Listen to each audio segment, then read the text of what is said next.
अखंड हिंदुस्थानातील जनमानसावर अधिराज्य निर्माण करणारे छत्रपती शिवाजी महाराज हे शिवप्रेमींचं आराध्य दैवत। निश्चिम शिवभक्त असलेल्या शितोळे कुटुंबाने आपल्या नवीन घरात गृहप्रवेश करण्यापूर्वी छत्रपती शिवाजी महाराज यांचे पाऊल घरात पडावे असा संकल्प केला होता। शेतकरी असलेल्या या कुटुंबाने काळ्या आईची सेवा करीत कष्टाचे फळ म्हणून हाती आलेल्या शेतीच्या म्हणजेच कष्टाच्या पैशातून आराध्य दैवत छत्रपती शिवाजी महाराजांचा अश्वारूढ पुतळा घरावर उभारला। अगोदर त्यांनी छत्रपती शिवाजी महाराजांच्या पुतळ्याचे अनावरण केले आणि मगच आपला नवीन घरात गृहप्रवेश केला। मी सचिन भाऊ शितोळे, राहणार नायगाव, तालुका जिल्हा धाराशिव। मी नायगावमधील अल्पभूधारक शेतकरी, आमचं 10 माणसाचं कुटुंब आहे आणि वल्लोपार्जित जुनं घर होतं आमचं, एक 10 पत्र्याचं घर होतं आणि आम्ही शेती करत असताना शेतीमध्ये नवीन ऊसाचे जरबऱ्याचे उत्पादन घेऊन नवीन प्रयोग करून आम्ही शेतामध्ये उत्पन्न वाढवलं। त्या उत्पन्नातून आम्ही एक स्वप्नातलं घर असावं ही आमच्या भावाच्या माझ्या मुलाच्या वडिलाच्या मनाची संकल्पना होती।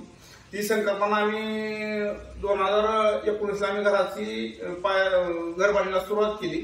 मध्ये घर बांधण्यास सुरुवात केल्यानंतर घरावर छत्रपतीचा अश्वारूढ पुतळा उभा करण्याचा मानस माझे मुलं, संकेत आणि संस्कार यांचा होता। यांनी आम्हाला प्रोत्साहन केलं की आपल्या घरावर छत्रपतीचा अश्वारूढ पुतळा उभा करावा आणि घराचं काम चालू असताना आम्ही संकल्पना केली गृहप्रवेश आणि अश्वारूढ पुतळ्याचं अनावरण एका दिवशी करून आपण घरात प्रवेश करायचा आणि ह्यासाठी आम्ही मूर्तिकार नांदेडचे कर्दागावचे श्रीकृष्ण बालाजी शिंदे यांच्याकडे जाऊन 11 फूट उंच 10 फूट लांब असं एवढा आकाराचा आम्ही छत्रपतीचा पुतळा घरावर उभा करून महाराष्ट्राचं आराध्य छत्रपती शिवाजी महाराजांचा पुतळा घरावर उभा करून आम्ही गृहप्रवेश केला।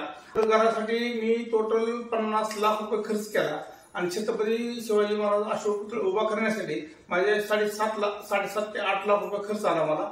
माझे टोटल म्हणजे 50-60 लाख रुपये मी घरासाठी आणि छत्रपती शिवाजी महाराजांसाठी मी खर्च केलेले आहेत। धाराशिव जिल्ह्यातील कळंब तालुक्यातील नायगाव येथील भागवत शितोळे सहकुटुंब रायगडाला जाऊन छत्रपती शिवाजी महाराजांच्या चरणी लीन होतात। या शितोळे कुटुंबियांना कळंब तालुक्यातील नायगाव येथे जेमतेम 15 एकर शेती आहे।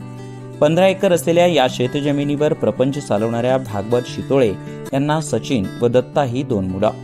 शेतीत त्यांनी हळूहळू सुधारणा केली, शेती अत्याधुनिक बनवली, शेतीतून चांगलं उत्पन्न घेतलं। सुरुवातीला त्यांनी जरबेराची शेती केली, त्यानंतर ऊसाची शेती केली।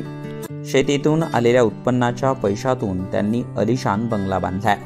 बांधलेल्या या बंगल्यावर त्यांनी आराध्य दैवत छत्रपती शिवाजी महाराजांचा अश्वारूढ पुतळा उभारलाय।